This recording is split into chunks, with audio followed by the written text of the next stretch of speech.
ना पकड़ो वीडियो बनाओ। आइए साथ में गोविंद के दरबार में चले। आज जो वैश्विक महामारी से पूरा विश्व जूझ रहा है,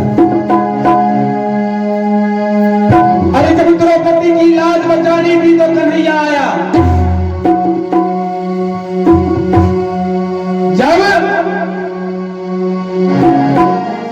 द्रौपदी की लाज लुट रही थी तब कन्हैया आकर की लाज को बचाता।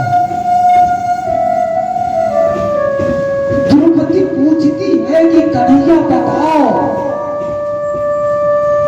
अरे इतनी विलंब क्यों कर दिया तू आने में? अरे मैं कब से तुझे पुकार रही थी। ठाकुर जी ने कहा, द्रौपदी अरे मैं आने में विलंब नहीं किया, मैं आने में विलंब नहीं किया।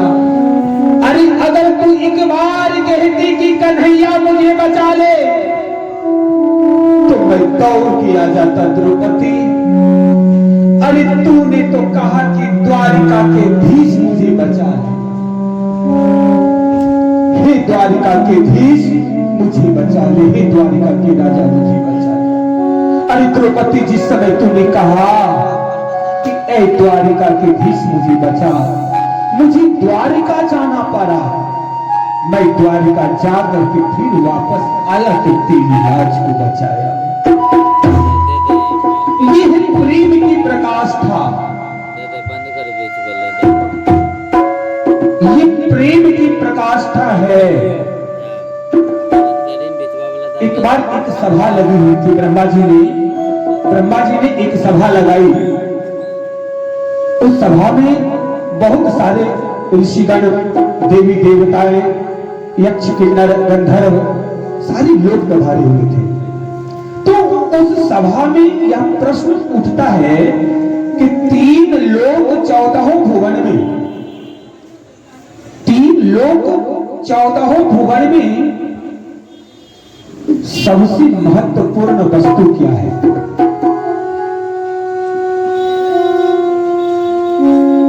तो कुछ देवताएं वहां पर बैठे थे तो उन्होंने कहा कि भाई सबसे बहुमूल्य वस्तु तो सोना है, चांदी है, जवाहरात है, हीरे हैं, मोती हैं। ऋषिगण कहते नहीं, 3 लोग 14 भुवन में ये महत्वपूर्ण चीजें नहीं है। अभी यहाँ जितने भी लोग बैठे हुए हैं, मैं पूछना चाहता हूँ कि सोना अगर महत्वपूर्ण वस्तु होती तो लगभग सबों के पास सोना है, लगभग सबों के पास सोना मिलता है। अब मात्राएं कितनी है वो अलग अलग बात है, अलग अलग लोगों पर निर्भर करती है कि मात्राएं कितनी है। लेकिन सोने की एक अंगूठी सही, सोने की एक कान की ही सही, लेकिन है तो सोना। तो सोना भी महत्वपूर्ण वस्तु नहीं है। तो वहां पे नारद जी बैठे हुए थे। नारद जी ने कहा कि तो आप ही बता दीजिए कि सबसे महत्वपूर्ण वस्तु क्या है। तो ऋषिगण कहते हैं कि अगर 3 लोग 14 भुवन में अगर कोई महत्वपूर्ण वस्तु कुछ है तो वो है प्रेम। प्रेम से बढ़कर के कुछ नहीं है जीवन में। प्रेम है तो घर है, प्रेम नहीं तो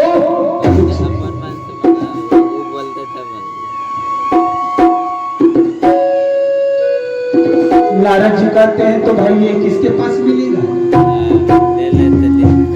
प्रेम अगर महत्वपूर्ण वस्तु है तो ये किसके पास मिलेगा?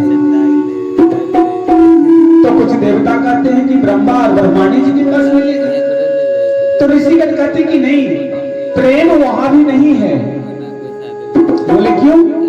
बोले अरे ब्रह्मा जी तो रचना के कार्य में लगे रहते हैं, उन्हें कहां समय है ब्रह्माणी जी के लिए? तो प्रेम वहां भी नहीं है। तो नारद जी बैठे हुए थे। नारद जी ने कहा कि प्रेम की प्रकाष्ठा जो है, प्रेम जो है, हो न हो हमारी श्री हरि नारायण के पास होगा। क्योंकि दिन रात तो लक्ष्मी जी उनके चरण को दबाती रहती है कि नहीं? बताओ, जम के बोलो, है कि नहीं? अरे मान बना मान। ऋषिगण कहते हैं कि नहीं, प्रेम वहां भी नहीं है। भगवान विष्णु और लक्ष्मी जी के पास भी प्रेम नहीं है। बोले कैसे नहीं है? बोले अगर लक्ष्मी जी के पास, अगर विष्णु जी के पास प्रेम रहता तो मध्य रात्रि में गजेंद्र ने पुकारा, मध्य रात्रि में गजेंद्र ने पुकारा और लक्ष्मी जी को छोड़ के चले गए। प्रेम होता तो सब लेके जाते, तो वहां भी प्रेम नहीं है। तो नारद जी ने कहा कि आप ही बताओ प्रेम कहाँ है? तो बोले कि अगर प्रेम की प्रकाष्ठा कहीं देखनी है, अगर प्रेम कहीं देखना है तो चले जाओ कैलाश पर्वत पर महादेव और पार्वती जी। महादेव और पार्वती के पास वो प्रेम की प्रकाष्ठा मिलेगी। बोले कैसे? बोले कि एक तो वो दिन रात कैलाश